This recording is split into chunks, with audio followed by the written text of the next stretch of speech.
भारत और चीन विवाद में वही हुआ जिसका था अंदेशा। चीनी सैनिक भारत से टकराएंगे तो अपनी जान से जाएंगे। चीन ने चला डबल गेम तो मोदी ने बनाया नया प्लान।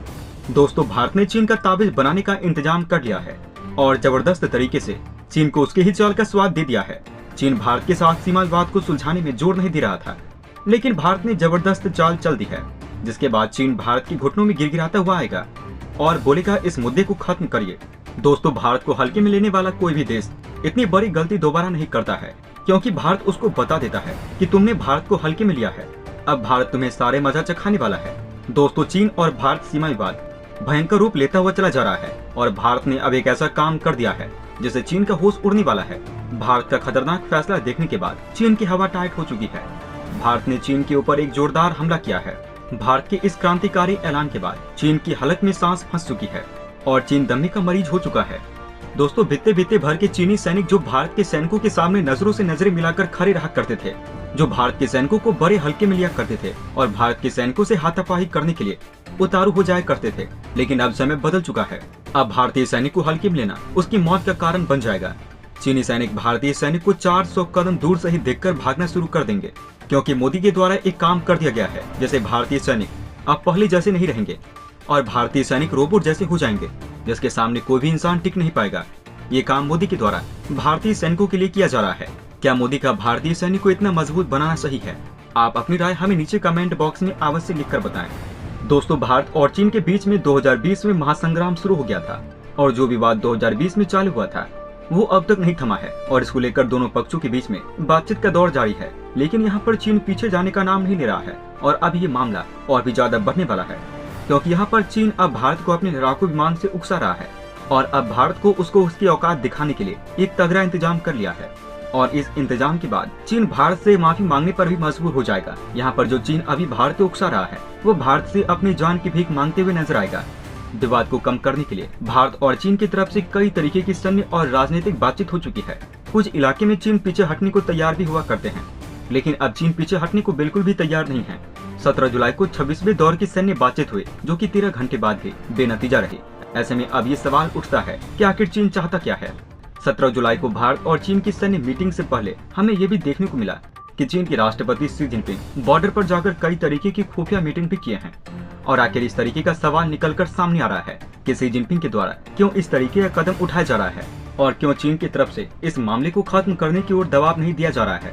इसके अलावा पीएम मोदी ने एक खुफिया तरीका चलाया है, जिसके बाद भारत के सैनिक इतने ज्यादा आधुनिक हो गए हैं कि यहाँ पर जो चीन अभी तक ताव दिखा रहा था उसके पसीने छूटने लगे हैं। यहाँ पर चीनी फौज भारत के सैनिकों के सामने खड़ी भी नहीं हो सकती है। खड़े होने की बात तो दूर की, यहाँ तक कि चीनी फौज भारत के सैनिकों के सामने आंख से आंख में नजर नहीं मिला सकता है, क्योंकि भारतीय सैनिक इतने ज्यादा एडवांस हो चुके हैं कि यहाँ पर चीनी सैनिक भारतीय सैनिकों के सामने वैसे ही है जैसे मूंगफली पर लगा हुआ छिलका। भारतीय सैनिकों की फूंक मारते ही उसका नामो निशान खत्म हो जाएगा। तो चले जानने की कोशिश करते हैं कि भारत के पीएम नरेंद्र मोदी की तरफ से किस तरीके का कदम उठाया गया है और भारतीय सैनिकों को इतनी ज्यादा एडवांस ट्रेनिंग कहां से मिली। इसके अलावा बहुत कुछ, लेकिन वीडियो की तरफ बढ़ने से पहले भारत की बढ़ती ताकत के लिए नीचे कमेंट बॉक्स में जय हिंद अवश्य लिखे।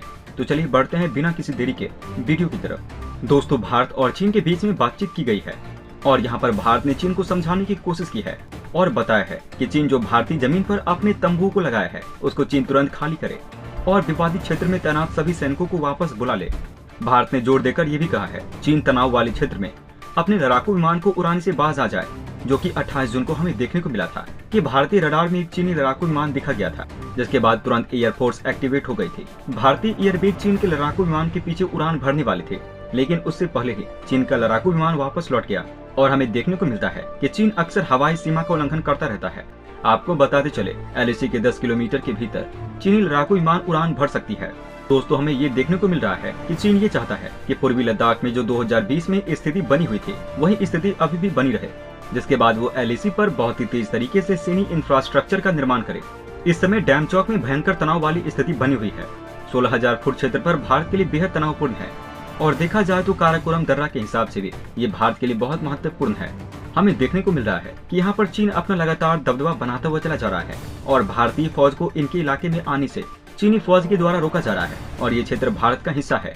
जहां पहले भारतीय सैनिक पेट्रोलिंग किया करते थे और इस मामले में भारत ने चीन को वार्निंग भी दे रखी है, लेकिन वो पीछे हटने के मूड में बिल्कुल भी नहीं दिख रहा है। दोस्तों, इसी सब स्थिति को देखते हुए भारत के पीएम की तरफ से भी बड़ा फैसला ले लिया गया है, जिसमें चीन को काबू में करने के लिए भारत ने अत्यंत फौज की तैनाती कर रखी है और इसके अलावा टैंक और S-400 डिफेंस सिस्टम को भी तैनात कर रखा है। दोस्तों, चीन की इस हरकत से भारत एक बात तो समझ चुका है कि यहाँ पर चीन की प्लानिंग है कि वो भारत के इन इलाकों पर अपना कब्जा जमा ले। इसी वजह से यहाँ पर चीन इस तनाव को कम करने की कोशिश में नहीं है। इसी सब को देखते हुए भारत ने अपने सैनिकों के लिए एक बड़ा काम कर दिया है। इसमें पता चल रहा है कि भारतीय फौज को एक भयंकर ट्रेनिंग दी जा रही है, जिसमें बिना हथियार के वो किसी भी दुश्मन को बड़ी आसानी से चारों खाने चित कर सकती है। इस चीज की सहायता के लिए भारत अपनी सबसे अच्छे मित्र इजराइल की सहायता ले रहा है और इसमें इजराइल की मदद से भारतीय फौज को मार्शल आर्ट सिखाया जा रहा है। दोस्तों, LAC पर भारतीय और चीनी सैनिकों के बीच में धक्का मुक्की की लड़ाई ज्यादा होती है और दोनों लोगों के कानूनों में ये है कि यहाँ पर आखिरी कोशिश तक यही किया जाए कि एक दूसरे के ऊपर गोली चलाने की नौबत न पहुंचाई जाए। इसलिए पेट्रोलिंग के दौरान कभी तनाव बढ़ता है तो ऐसे में हाथापाई हो जाती है। हमें देखने को मिलता है कि चीनी सैनिक जब पेट्रोलिंग पर आते हैं तो वो अपने साथ ऐसे हथियार लाते हैं जिसके सामने वाले को नुकसान न पहुंचे, जैसे डंडा, करंट वाली छड़ी, पेपर स्प्रे लाते हैं। इसके अलावा दूसरी तरफ भारतीय सैनिक की भी यही कोशिश रहती है कि संयम बढ़ता जाए और बात को इतना ज्यादा ना बढ़ाया जाए कि गोली चलाने की नौबत आ जाए। दोस्तों, यहाँ पर भारत की प्लानिंग है, अगर चीनी सैनिक LAC की लाइन को क्रॉस करने की कोशिश करते हैं तो ऐसे में भारतीय सैनिक हाथापाई की लड़ाई में उन्हें अच्छा सबक सिखा सके।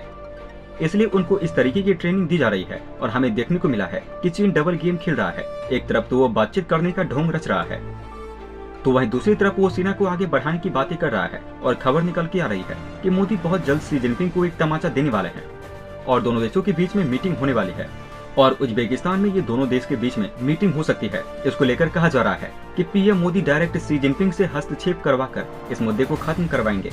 दोस्तों, 16 बार भारत और चीन के बीच में बातचीत हो चुकी है, लेकिन यहाँ पर चीन पीछे हटने का नाम नहीं ले रहा है और यही वजह है कि पीएम ने आर या पार वाला मूड बना लिया है।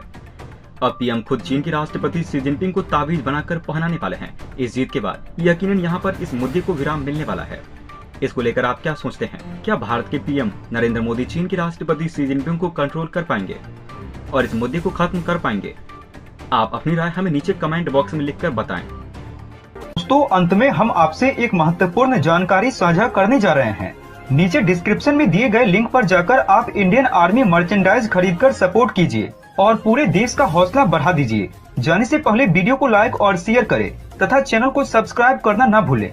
तब तक के लिए धन्यवाद। जय हिंद, जय भारत। अच्छा सुनो, चैनल को सब्सक्राइब करो, उसके बाद घंटी बजा देना ताकि अगली वीडियो आपसे मिस ना हो पाए। Thank you.